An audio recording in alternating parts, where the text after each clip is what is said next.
तेरे सामने नहीं बैठा हूं वहां पर, तेरे कमरे में नहीं हूं मैं, तेरी क्लास में नहीं हूं, तेरी लाइब्रेरी में नहीं हूं, लेकिन मेरी आवाजें तेरे कान में जानी चाहिए। हाँ, पीएम निकाल लिया, पीएल निकाल लिया, वैल्यू पुट कर दे, 2 PL प्लस पीएम कर दे, लिख 2 PL प्लस पीएम कर, पुट पुट कर, आराम से ऐड कर, सॉल्व कर उसको। एग्जाम में सवाल आएगा तो ऐसे ही करते जाना है, तुझे मेरी आवाज जैसे मैं बोल रहा हूं ना, ऐसी एग्जाम में भी सुनाई देनी चाहिए वहां पर। सॉल्व कर, निकाल लिया पीनेट, अब पॉज कर, 10 सेकंड का पॉज ले। ये पूरे सिस्टम की पावर है ये, और ये पूरा सिस्टम मिरर की तरह बिहेव कर रहा है, तो this is equal to -1 upon F equivalent. अब एफ इक्विवेलेंट निकाल ले, खत्म कहानी। ठीक है, चला जा, मैं सॉल्व कर देता हूं, आप लोग अपना आंसर मैच करा लेना। बोले सर पीनेट बराबर 2 PL प्लस पीएम, पीएल निकालो बड़े आराम से, पीएल बराबर mu -1 1 upon R1 -1 upon R2, कितना आ जाएगा 1/90। पीएम निकालो सुकून से, PM is -1 upon FM, -1 upon FM, FM की वैल्यू क्या होगी R/2, ये कैंसिल आउट हो गया 1/90। ठीक है सर, तो पी नेट कितना आ जाएगा सर? ये लेंस की पावर है, पता है? अगर ये पता क्या है, अगर सिल्वर ना करता, तू समझ, अगर मैं सिल्वर ना करता तो लेंस की पावर इतनी थी, उसकी फोकल लेंथ नहीं थी, मैंने सिल्वर कर दिया तो ये लेंस की पावर और ये मिरर की पावर, और equivalent 2 PL plus PM, 2 1/90 -1/90, sorry plus 1/90, 3/90, 1/30, कहां तक छुपी थी तू?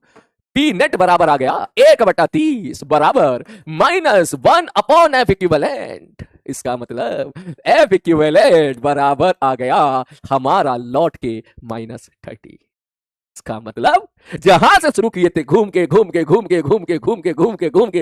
सवाल वही लाके पटक दिया मैंने फिर से वापस कि this whole system will behave like a concave mirror whose focal length is -30 या फिर 30।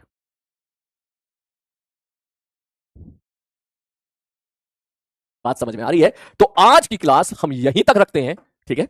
अगला पोर्शन मैं रहने देता हूं, मुझे लगता है कि शायद आपको बाउंसर निकल जाए इसके बाद अगर मैं कुछ पढ़ाऊंगा, ठीक है? क्योंकि 2 घंटा 30 मिनट हो गया है, ठीक है? अब वो जगह तो शायद अगला पोर्शन में कराऊं, तू जिद की वजह से पढ़ भले ही ले, ठीक है? लेकिन का शायद तेरा दिमाग सैचुरेट हो गया हो, तो इसलिए इसको मैं यहीं पे रखता हूं, यहीं पर, ठीक है? इस वाले पोर्शन को, और इसके बाद अब तू खेल सवाल के साथ। आई होप आपको बहुत मजा आया होगा। मतलब इसके बाद तू समझ रहा है ना, इसके बाद तू समझ देख बी वाला पार्ट, सेम सवाल। अब बी वाले पार्ट में मैं आपसे कह दूंगा, तू फटाक से आंसर देता जा, सब लोग बच्चे आंसर टाइप करते चले जाए, बिना पेन चले आंसर टाइप करते चले जाए। मैं आपसे कह दूं सर ऑब्जेक्ट को मैंने यहां पे रख दिया, ये कितना था? बोले सर ये तो 30 था, ये 30 था।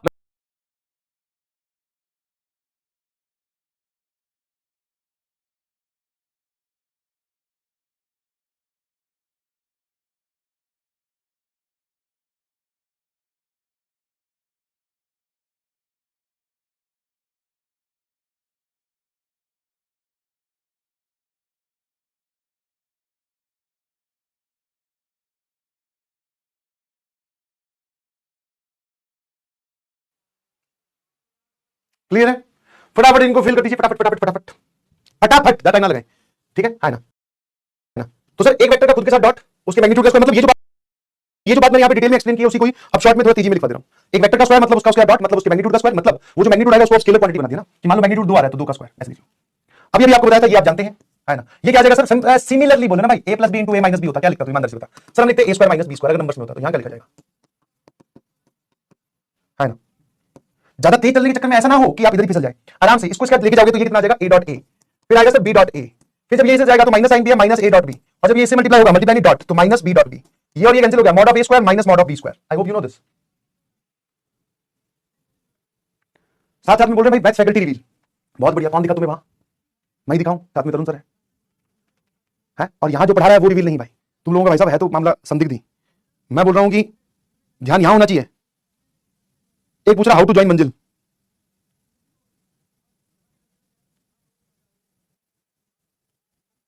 कहां रिवील हुई है? अच्छा हो गई कि अक्सर जीत उनकी हो जाया करती है जो हार मानना टाल के चले जाते हैं।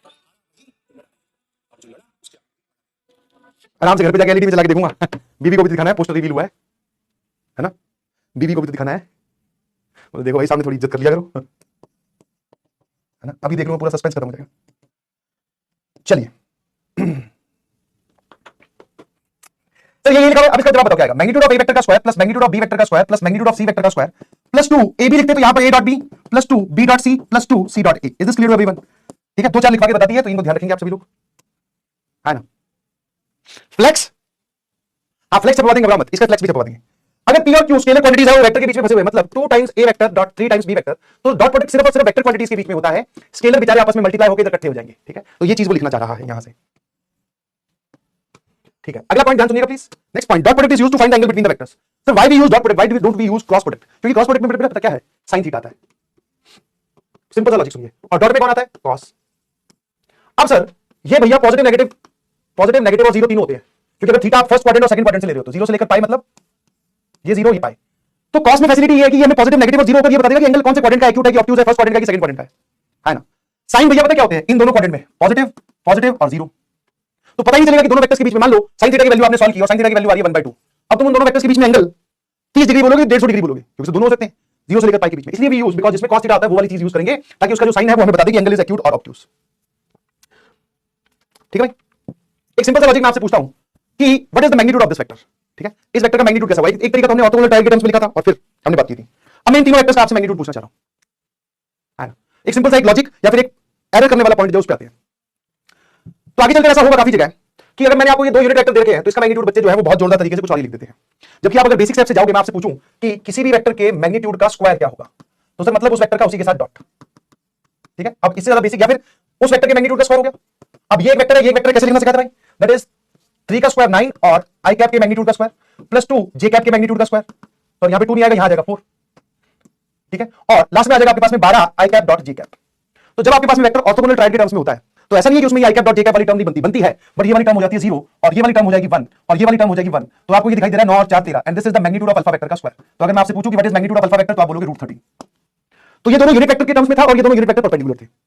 अब अगले वाला जो जवाब है, इसमें एक बच्चे गलती ये करते हैं कि इसका जवाब भी वो बोल देते हैं कि ये यूनिट वेक्टर के टर्म्स में है, तो mod of alpha vector is √13, जबकि गलत है ना, जबकि गलत है। ऐसा नहीं होता जी, है ना, ऐसा नहीं होता। क्यों? क्योंकि आप गो बाय द डेफिनेशन ना भाई, गो by the definition.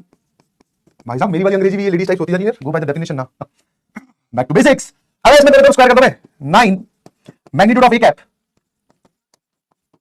Plus 12 A cap dot B cap आएगा। तो कोई दिक्कत नहीं, आप इसको 9 लिख सकते हो, इसको आप 4 लिख सकते हो, पर आप इसको 0 थोड़ी लिख सकते हो, ए कैप डॉट बी कैप। तो इस केस में मैग्नीट्यूड ऑफ अल्फा वेक्टर जो है वो ये आएगा जी। ये वेक्टर 0 मत कर देना कि मतलब आई कैप जे कैप में ये वाला वेक्टर 0 क्यों होता है, क्योंकि दोनों के बीच में 90 डिग्री का एंगल बन रहा है। इस केस में अब ये ऐसा रहेगा और आप जो रिजल्टेंट वेक्टर देखते हो, याद आया कि नहीं, ये ए वेक्टर या बी वेक्टर, सर ये A vector plus B vector है ना। तो what is A vector plus B vector, resultant का मैग्नीट्यूड। पहले स्क्वायर करो, mod of A square plus mod of B square plus 2 A dot B, फिर ये square हटा दो तो रूट लगा दो, यहां पर ए डॉट बी जिसको आप लिख देते हैं वापस से mod of A mod of B. अरे फिजिक्स वाला वेक्टर भाई, याद आएगा नहीं? तो ये क्या है, इसका स्क्वायर ही तो क्या है, समझे कि नहीं समझे? अरे बोलो यस सर। तो ये ऐसा ही रहेगा। हाँ आपको ये देखा कि ये दो यूनिट वेक्टर के टर्म्स में साथ में ए डॉट बी जो 0 है, इस केस में अब इसमें एडिशनल इंफॉर्मेशन दे दी कि ए वेक्टर मतलब ए कैप और बी कैप परपेंडिकुलर, मतलब ए कैप डॉट बी कैप 0 हो गया। इस केस में आप बोल सकते हो अल्फा वेक्टर का जो मैग्नीट्यूड है वो √13 आएगा। कैसा लगा? क्या ये तीनों बातें क्लियर है? क्योंकि आगे चलकर ऐसी कोई सिचुएशन बनेगी, इसका बहुत सारे बच्चे जो जवाब है वो मैग्नीट्यूड लिख देते हैं √13। छोटी छोटी बातें एकदम कवर करता हूं, ये गलतियां मत करना। यूनिट वेक्टर के टर्म्स में दे रखा है, साथ में परपेंडिकुलर भी दे रखा है। अब सर ए डॉट बी 0 होगा, मैं क्या करूं? 0 कर दो, 9 4 13 बच्चा। यहां पर तो बाय डिफॉल्ट ये क्यों होता है? अब इसमें ऐसा नहीं कि सिर्फ 2 के टर्म्स में दे रखा है, 3 के टर्म्स में दे रखा, तब भी वही काम करना है। क्लियर? चलिए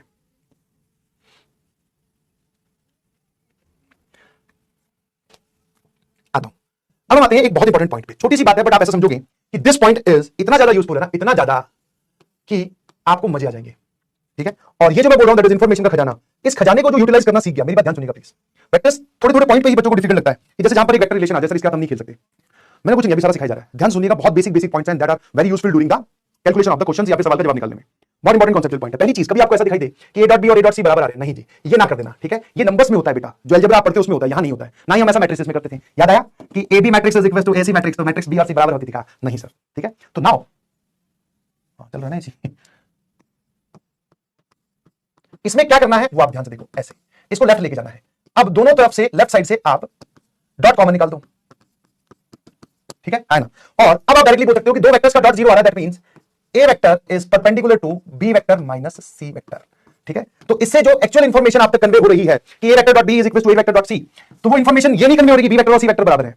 वो इसका one of the possible result है। समझ में आएगा? नहीं समझ में? और वो रिजल्ट यहां से भी आ जाएगा कि आप कह रहे हो कि दो वेक्टर्स का डॉट 0 है तो एक ही वेक्टर वेक्टर हो जाए तो भी डॉट 0 आ जाएगा, तो बी बराबर सी तो यहां से भी आ रहा है। बट दूसरी जो इंफॉर्मेशन आपको यहां से दिखाई दे रही है कि a vector B minus C vector के परपेंडिकुलर है, तो वो चीज आपको एक्चुअल में ऐसे मिलेगी। समझ गए? तो कभी भी कैंसिलेशन मत करना डॉट में, सारी टर्म्स को एक तरफ लेके आओ, कॉमन लो, दो वेक्टर्स का डॉट देखो 0, आगे बढ़ो। नाउ कभी भी आपको एक वेक्टर रिलेशन दे रखा हो, ये भाई साहब इंफॉर्मेशन का खजाना होता है, समझ में आया? और सवाल जो बनाए जाते हैं वो इस इन्फॉर्मेशन, जैसे जनरली जब हम अलजेब्रा में एक इक्वेशन लिखते हैं, मान लो मैं आपको बोलूं कि x is equal to 2y plus 3, अब आपने आज से पहले जो रिलेशन देखा वो ऐसा देखा है, तो तुम्हारे लिए कोई इंफॉर्मेशन का खजाना नहीं, x और y में एक ही रिलेशन है, ये x और y में क्या है, एक ही रिलेशन है। अब आपको x और y की वैल्यू चाहिए, आपको एक और रिलेशन बनाना पड़ेगा, कहीं से इक्वेशन ढूंढ के लानी पड़ेगी, क्या ये बात समझ में आती है? बट अगर आपको ऐसा वेक्टर्स में दे रखा हो तो इसका मतलब वो एक इंफॉर्मेशन नहीं है, उसमें बहुत सारी इंफॉर्मेशन छुपी हुई है। हाँ, अब वो इंफॉर्मेशन आप कैसे कैसे निकालोगे, क्या क्या आप उसमें कॉन्सेप्ट या क्या क्या ऑपरेशंस आप कर सकते हो? तो मेजरली तीन ही ऑप्शंस हैं, एक स्क्वायरिंग बोथ साइड, दूसरा take dot with any vector, cross अभी मैंने पढ़ाया नहीं है बट अभी लिखवा देता हूं, and take cross with any vector. ये तीन मेजर ऑपरेशंस आपको करने आने चाहिए।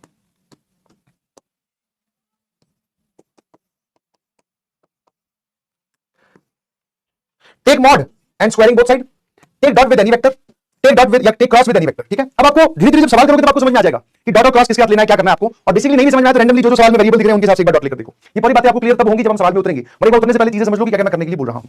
अच्छा, एक और चीज मैं आपको एक छोटी सी एक और क्रिटिकल इंफॉर्मेशन दे दूं, हो सकता है आपके मन में ऐसा दिखाई दे कि सर ये मॉड और वो वाला मॉड, तो वो मॉड लगता था भाई एक नंबर पर जो -2 को पॉजिटिव कर देता था, अब ये एक मॉड लग रहा है वेक्टर पर। तो मैथमेटिक्स में ऐसे कई जगह सिंबल कंफ्यूजिंग हो जाते हैं, मैथमेटिक्स में कई जगह सिंबल कंफ्यूजिंग हो जाते हैं कि ये मॉड और ये मॉड बच्चों को सेम लगने लगता है, काफी हद तक सेम है, ठीक है? समझ में?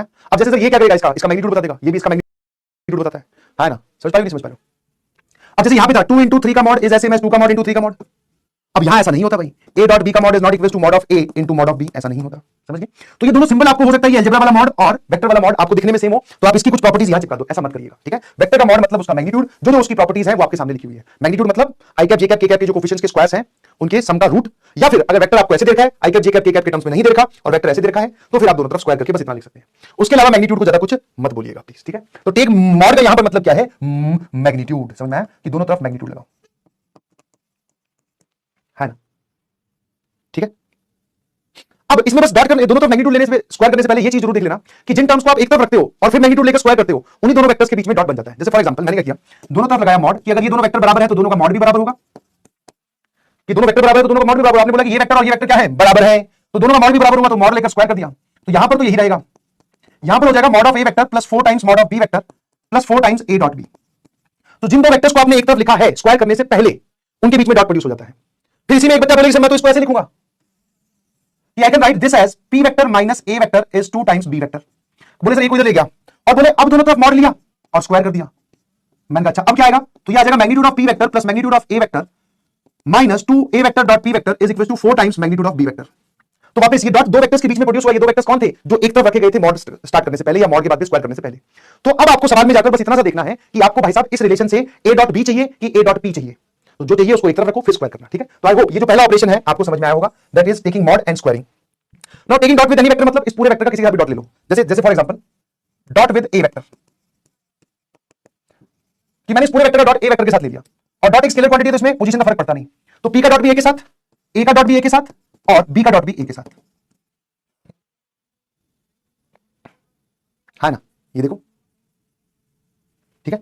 फिर आपने बोला चलो ए तो यहां प्रेजेंट था, आप ये भी बोल सकते हो take dot with D vector, तो डी वेक्टर कौन है, कोई एक्सटर्नल वेक्टर है, हमें नहीं पता, तो ये क्या लिखा हुआ है, पी का डॉट डी के साथ, ए का डॉट डी के साथ प्लस 2 टाइम्स बी का डॉट डी के साथ।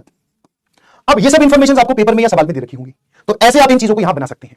और जो लास्ट पार्ट है that is take cross with any vector, तो आपने फिजिक्स में इतना तो पढ़ लिया होगा कि डॉट का आंसर एक स्केलर क्वांटिटी आती है, क्रॉस का आंसर एक वेक्टर क्वांटिटी आती है, अभी हम थोड़ी देर में पढ़ने वाले हैं, बट मुझे इसके साथ कवर करना तो मैं यहां पे क्रॉस लिख रहा हूं। तो क्रॉस में जो है वो पोजीशन भी मैटर करती है, that is take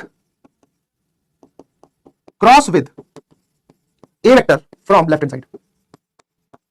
left hand side मतलब कि ए वेक्टर के साथ हम इस पूरे वेक्टर रिलेशन का क्रॉस ले रहे हैं, बट ए को लेफ्ट में रखेंगे हर एक वेक्टर के, तो यहां पर आ जाएगा a cross p is equal to a cross a, वापस क्रॉस जो है वो वेक्टर्स के बीच में लिया जाता है, 2 का उसमें कोई काम नहीं है, 2 बी के भी लेफ्ट में रहेगा ये वाली चीज। और ये भी बोल सकते हो आप दैट इज डी वेक्टर भी, डी वेक्टर का क्रॉस पी वेक्टर के साथ, डी कोई भी एक एक्सटर्नल वेक्टर हो सकता है दोस्तों। आई होप मैं आपको समझा पा रहा हूं कि मैं क्या बताना चाह रहा हूं। अब इसको मैंने क्यों बोला कि इंफॉर्मेशन का खजाना, ध्यान देखो मैं क्या कर रहा हूं, एक इक्वेशन दे रखी थी ये बताइए प्लीज, क्या आप इस बात को ध्यान रखेंगे? बोलो कि सर हमें ये समझ में आ गया कि आप क्या समझाना चाह रहे हो, बोलो कि इंफॉर्मेशन के खजाने से what do you want to convey. अब आपके मन में मुझे पता है डाउट है किसका डॉट लेना, हमें कैसे पता चलेगा? अरे वो सवाल में जानकारी किसके बारे में दे रखी है। अब जैसे फॉर एग्जांपल यही रिलेशन है, ठीक है? यही रिलेशन है कि p vector is equal to a vector plus 2 times b vector. मैंने पूछा बताओ what is a dot b if magnitude of a vector is 2, magnitude of p vector is 3 and A vector और P vector के बीच का जो angle है that is 30 degree. ये पूछा और ये कर दिया, है ना। या फिर मैंने पूछा, इस केस में ध्यान सुनना,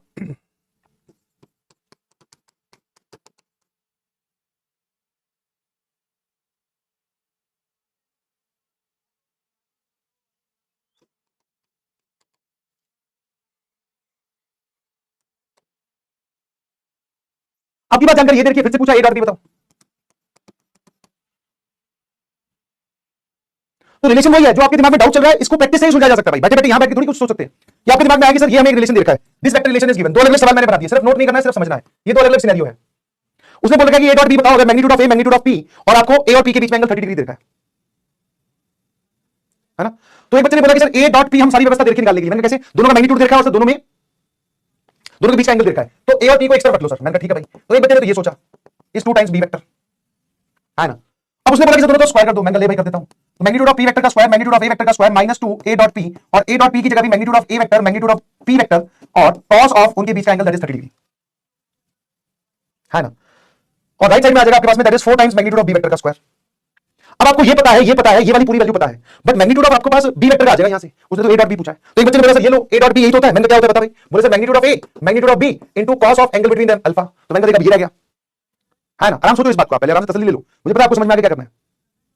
तो सर इससे तो हमारे स्टेप्स बढ़ते जा रहे हैं कि अब इन दोनों के बीच में एंगल कैसे निकालें, क्योंकि यहां से तो मैग्नीट्यूड ऑफ बी वेक्टर आ जाएगा। कैसे, ये पता है तो मैग्नीट्यूड ऑफ बी वेक्टर आ गया, तो ये पता ये बच गया। तो उसके लिए सर हम क्या करें, उसमें बोला कि वहीं पे स्क्वायर करो। फिर मतलब बच्चा ये बोल रहा है कि सर यहीं पे स्क्वायर कर दो, समझ में। फिर मतलब इस चीज को निकालने के लिए अब ए डॉट बी निकालने के लिए आप एक काम करो सर, यहां स्क्वायर कर दो। तो मैंने कहा ठीक है भाई, अब देखिए वाली चीज आ जाएगी। अब वो बोला सर ये देखा था एक बार हमने पी और एक को एक तरफ ले जाकर स्क्वायर किया तो मैग्नीट्यूड ऑफ बी वेक्टर आ गया, तो ये भी पता चल गया, तो यहां से ए डॉट बी आ जाएगा। अब एक ने तो ऐसे किया, दूसरे को साफ साफ दिखाई दे रहा है कि डॉट विद ए ले लो, कि डॉट विद ए वेक्टर। तो ये लो भाई P dot A plus 2 A dot B. अब सर ये क्या है, that is mod of A cos 30 degree, और इसको लेफ्ट में लेके जाओ माइनस मॉड ऑफ ए का स्क्वायर, और whole divided by 2 is A dot B. ये लो भैया आ गया। समझ पा रहे हो, नहीं समझ पा रहे हो। तो ये जो चीज है ना, ये आपको क्वेश्चन में जाकर और अच्छे समझ में आएगी। ये तो मैंने एक बेसिक एग्जांपल बता रहा हूं। एक बच्चा पूरा कैलकुलेट कर रहा है, 2 बार स्क्वायर कर रहा है, तब जाके जवाब आ रहा है, एक से डॉट दे ले रहा है, अंदर आ गया। तो इसको बोलते हैं इफेक्टिव सोच रहा है। धीरे सवालों में तो समझ में आएगा। अब जैसे इसमें इस पर्टिकुलर सिनेरियो में क्या करेंगे, अब हमारी अप्रोच चेंज हो जाएगी। सर सबके मैग्नीट्यूड दे रखे हैं, तो उसका सीधा स्क्वायर कर लो, उसका सीधा ही स्क्वायर कर दो,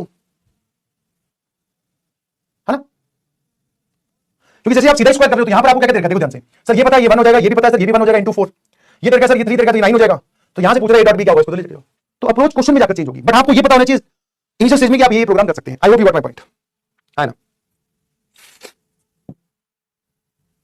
चलिए जी शुरू करते हैं फटाफट। सवाल अब सवालों के पॉइंट ऑफ व्यू से सोचना सीखते हैं।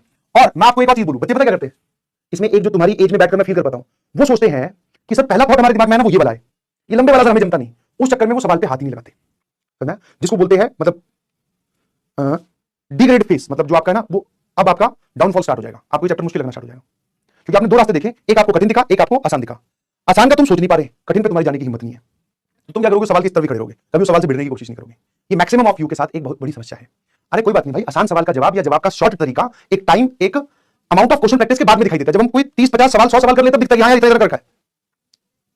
इसका मतलब ये नहीं होता कि अगर आपको ये रास्ता नहीं मिल रहा है सवाल का, तो आप ये रास्ता भी नहीं फॉलो करो, कुछ तो कर भाई। जिसको बोलते हैं एफर्ट लगाना, और एफर्ट लगाने की अगर एक बार आप में वो आ गई ना आदत, किसी सवाल का जवाब निकालना है हमें, कभी कभी सस्ते तरीके से निकल जाएगा, कभी महंगे से निकल जाएगा, है ना। बहुत सारी बात है, एन नंबर ऑफ टाइम होता है कि मैं किसी सवाल को सॉल्व कर रहा हूं 12 साल पढ़ाने के बाद में, ये 12वां साल चल रहा है, तब उधर से कमेंट में आता है कि सर ये वाला काम कर दो, वो आसान निकल जाता है। तो ये तो क्लिक करने का खेल है, सिंपल सी कहानी है। मतलब ऐसा नहीं कि क्लिक हो ही नहीं रहा तो आप सवाल में पेन ही नहीं चला रहे हो, समझे। अब जैसे हो सकता है बहुत से बच्चों को ये लगे किसका डॉट किसका क्रॉस, तेरे सामने ये सब, और यहीं से जवाब निकालूंगा, किसके साथ डॉट किसके साथ क्रॉस, यहीं से जवाब निकालूंगा। बट पहले खुद तो ट्राई कर, मल्टीपल अटेम्प्ट्स, यही खेल है सबसे बड़ा।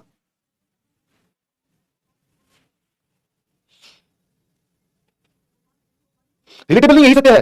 जब ऑफलाइन में थे तो डाउट होते बच्चों को, कितनी बार ऐसा होता था कि डाउट पूछने आए ना, जैसे आजकल तो ऑनलाइन में तो डाउट बता नहीं पा रहा हूं, आया मैंने कहा मैं यार इसमें तूने क्या किया, बोले मैंने तो नहीं, बोले डिफिकल्ट लग रहा है। अरे भाई पेन तो चला, कुछ तो चला। और फिर वो खाना पूर्ति के लिए पेन चलाने के हिसाब से बोले सर ये देखो बस कुछ भी लिख लगा एक लाइन, वो सर बता दो। अरे सर से तो बाद में पूछ लेना, सर बता देंगे, सबको पैसे दिए तो सर तो बताएंगे, तनख्वाह मिल रही है बताने की, पर पहले खुद तो कुछ चला उसमें, कुछ दोनों तरफ ले जाके स्क्वायर कर, और कुछ नहीं तो उधर ही स्क्वायर कर दे, कुछ तो समझ में आएगा कि हाँ ये गलत कर दिया ये सही कर दिया। बैठे रहोगे तो कुछ नहीं होगा भाई, है ना। एक्स वेक्टर का मैग्नीट्यूड दे रखा है और ए वेक्टर का मैग्नीट्यूड दे रखा है, और एक्स वेक्टर और ए वेक्टर के बीच में एंगल दे रखा है बेसिकली। अब आपको बोल रहा है mod of B vector, sir ये तो बहुत ही सिंपल सवाल हो गया। मॉड ऑफ बी वेक्टर मतलब इसको अकेला कर लो। अच्छा जब मैं इस वेक्टर को इधर लेके गया, अब मुझे दोनों तरफ स्क्वायर करने से बात पहले ही पता था जब मैं इधर स्क्वायर करूंगा तो x डॉट ए बनेगा, और x डॉट ए की वैल्यू मतलब दो वेक्टर्स का डॉट निकालने के लिए तीन चीजों की जरूरत होती है, दोनों का मैग्नीट्यूड और उनके बीच का एंगल वो दे रखा है। चलिए स्क्वायर किया दोनों तरफ स्क्वायर करो, सीधे साइन लगाकर या मॉड लगाकर, एक ही बात होती है। This is 4 times magnitude of x vector का square plus magnitude of A vector का square minus 4 x dot a is equal to 9 times magnitude of B vector का स्क्वायर। चलिए जो जानकारी आपको पता है फटाफट फिल कर दीजिए। एक्स वेक्टर का मैग्नीट्यूड है वो 3 है तो 3 का स्क्वायर सर आ जाएगा 9। ए वेक्टर का मैग्नीट्यूड 2 है तो इसका स्क्वायर 4 माइनस 4 यहां क्या लिखोगे, mod of x vector mod of A vector, इनके बीच का जो एंगल है दैट इज cos 30 डिग्री। तो what is mod of x vector that is 3, mod of A vector that is 2, cos 30 degree होता है √3/2 is 9 times mod of B vector का square. 36 और 4 40,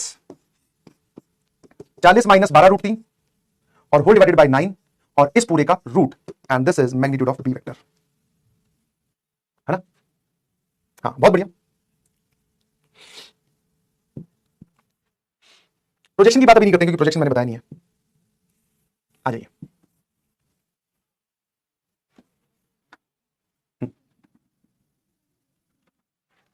सवाल पढ़ो आराम से फिर आगे बात करेंगे।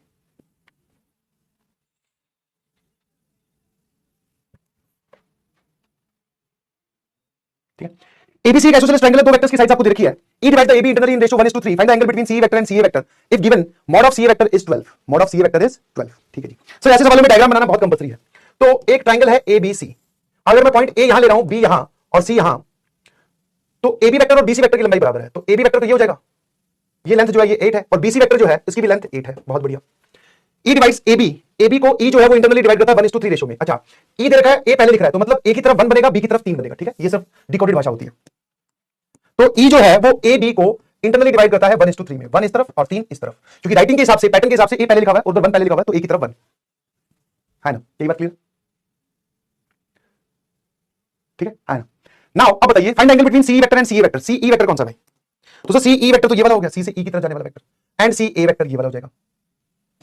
ये दोनों एक ही पॉइंट से स्टार्ट होते हैं तो इनके बीच का एंगल पूछा तो सर ये थीटा पूछा है, और CA का जो मैग्नीट्यूड है वो 12 दे रखा है।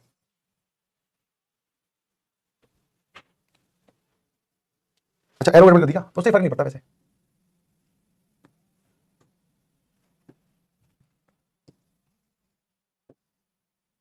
ठीक है ना, ठीक है शुरू हो जाओ। बताओ इसका एंगल, तो अब की बार आपको बेसिकली वो जो जिसको आप इन्फॉर्मेशन का खजाना बोल रहे हैं वो खजाना दे नहीं रखा, वो खजाना आपको बनाना पड़ेगा। मतलब ये जो डायग्राम है इसको थोड़ा और साफ सुथरा मैं बनाऊं। ठीक है, ये पॉइंट A, ये पॉइंट B, ये पूरी लेंथ 8, ये पूरी लेंथ 8, ये पॉइंट C, और ये हमें ये वाला एंगल बताना है। ये वाला पॉइंट है E जो कि 1:3 रेशियो में इसको डिवाइड करता है इंटरनली। अब वो जो इन्फॉर्मेशन का खजाना है वो आप कैसे बनाओगे, किसको करोगे स्क्वायर, कहां से लाओगे वैल्यू। अच्छा इसने ये लेंथ और दे रखी है, CA की लेंथ है 12।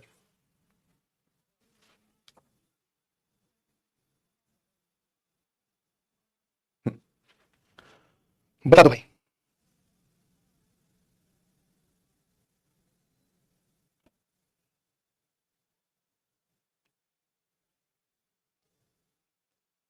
ट्रायंगल लॉ से कर लेंगे खेल, बिल्कुल सही। जरा देखना बी से लेकर ए तक वाला वेक्टर, ये कौन सा वेक्टर है भाई, सर ये है बी वेक्टर, देखते रहना। और अगर मैं बात करूं, और ये वाला वेक्टर कौन सा हो जाएगा जो मैंने अब बनाया, what is relation between B A vector, B से ए वाला वेक्टर और ई ए वेक्टर में क्या रिलेशन है, क्योंकि दोनों के डायरेक्शन तो दोनों भाई सेम है, मैग्नीट्यूड की बात मैं कर रहा हूं। तो सर ये वाली जो लंबाई है दिस इज 1/4 ऑफ 8, मतलब कि ये जो है पॉइंट ए, ये जो है पॉइंट बी, और ये जो है पॉइंट ई, ये इसको 1:3 में बांटता है, तो ये जो लेंथ होगी वो क्या हो जाएगी 1/4 भाग 1 अपॉन टोटल ऑफ 8। तो सर ये जो लेंथ आ रही है दिस लेंथ इज 2, और ये वाली लेंथ कितनी आ जाएगी 6, ये लेंथ 6 आ रही है ना। तो बी ए वेक्टर जो है वो ई ए वेक्टर का 4 गुना है। क्या मैं ये बात बोल सकता हूं कि बी से ए वाला वेक्टर जिसकी लंबाई 8 है वो ई से ए वाले वेक्टर की 4 गुना कर दो लंबाई जिसकी लंबाई 2 है, तो सर ये कितना आ जाएगा 4 गुना। बहुत बढ़िया। अब जिन दो वेक्टर्स के बीच में आपको एंगल पूछा